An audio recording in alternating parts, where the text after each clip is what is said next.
කොහොමද? ඔන්න මං අද බටු බෙදුමක් හදන විදිය තමයි අරන් ඇවිල්ලා තියෙන්නේ. බටු ටික හොඳට කහාත ගාලා තියලා බෙද ගන්න ඕනේ. ඉතින් මේක හරි සරලයි. හොඳට වතුර යන්න මිරි කන්න. ඊට පස්සේ තෙල් චාක්කියකට රත් වෙන්න තියලා තෙල් ටික රත් කරන්න. ඊට පස්සේ බටු ටික දාන්න. ඊට පස්සේ මෙන්න මේ ආකාරයට හොඳට බැද ගන්න. කියන්නේ ගොඩාක්ම බැද ගන්න ඕනේ නැහැ. සාමාන්‍ය ප්‍රමාණයට රන්වන් පාට වෙනකොට හොඳට බැද ගන්න. ඊට පස්සේ මම බටු ටික පාලා ඒ තෙල් එකටම සුදු ලුණු කරපිංචා ලූණු එතකොට කෑලි ලූණු ටිකක් මම වෙනකොට තමයි මම කෑලි මිරිසුයි කෑලි මිරිසුයි මේ ලුණු කුඩුයි චුට්ටකුයි ගම්බිරිසුයි තව ඔයගොල්ලන්ට තියෙන තක්කාලි ඒ වගේ අවුමිරිස් ඒක හැමදේම දාගන්න පුළුවන්. උඹලා කඩ තියෙනවනම් නැත්නම් හාල්මැස්ස තියෙනවනම් හාල්මැස්ස දාගන්න පුළුවන්. ඊට පස්සේ මම මේක හොඳට මෙයා වුණාට පස්සේ මම බිත්තරයක් දාගන්නවා පොඩ්ඩක් දෙපැත්තට කරලා. බිත්තරයක් දාලා රසයි හාල්මැස්සක් දාලා රසයි. ඔයගලන්ට කැමති විදිහට ඔයගලන් හදාගන්න. ඉතින් මේක හොඳට මැලවුණාට පස්සේ තමයි බිත්තරේ දාන්නේ. ඊට පස්සේ මම ඉතින් බටු ටිකක් දාගන්නවා. බටු ටික දාලා තමයි බිත්තරේ දාගන්නේ. ඉතින් මේ ඇත්තම කිව්වොත් ඒක හරි රසයි. ඔයගලන්ට පුළුවන් මේකට සොයා සෝස් ටිකක්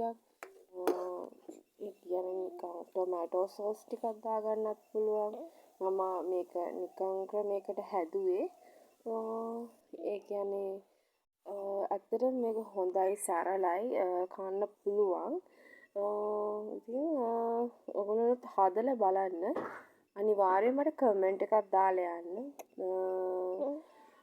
කමෙන්ට් එකක් දාන්න අමතක කරන්න එපා. මාව සබ්ස්ක්‍රයිබ් කරලා නැත්නම් අදම සබ්ස්ක්‍රයිබ් කරන්න. බෙල් අයිකන් එකත් ක්ලික් කරලා තියාගන්න. ඉතින් මම ආදරෙන් ඉන්නවා මාව සබ්ස්ක්‍රයිබ් කරන්න කියලා.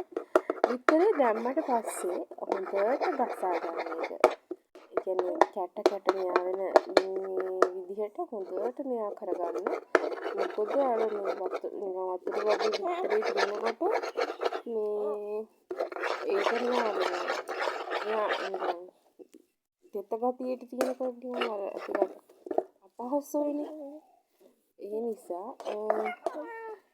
ඕගොල්ලෝ විතරේ හැම කලවම් කරගන්න.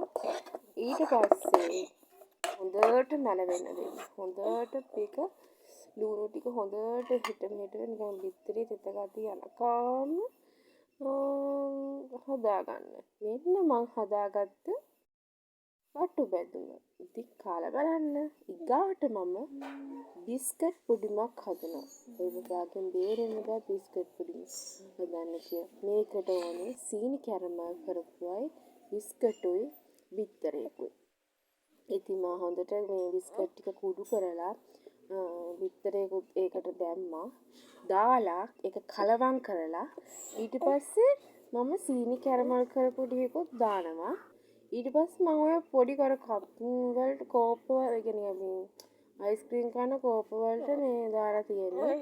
ඒකට සීනි කැරමල් කරපු ටිකක් දාලා ඊට පස්සේ මේ බිස්කට් ටික දාලා ඒක මැදට බිස්කට් ක්‍රීම් ටික දාලා මේ ස්ටීම් කරගන්න. මම එක බිස්කට් එක මේ 4ක් වගේ හදාගත්තා. ඉතින් හරි සරලයි. ලුණු ටිකක් දාන්න. මේ තියෙන්නේ හදාගත්ත පුඩිම තමයි. එහෙනම් අදට ගිහින් එන්න. සබ්ස්ක්‍රයිබ් කරන්න කියලා මම ආදරෙන් ඉල්ලනවා. එහෙනම් බයි. ගිහින් එන්න.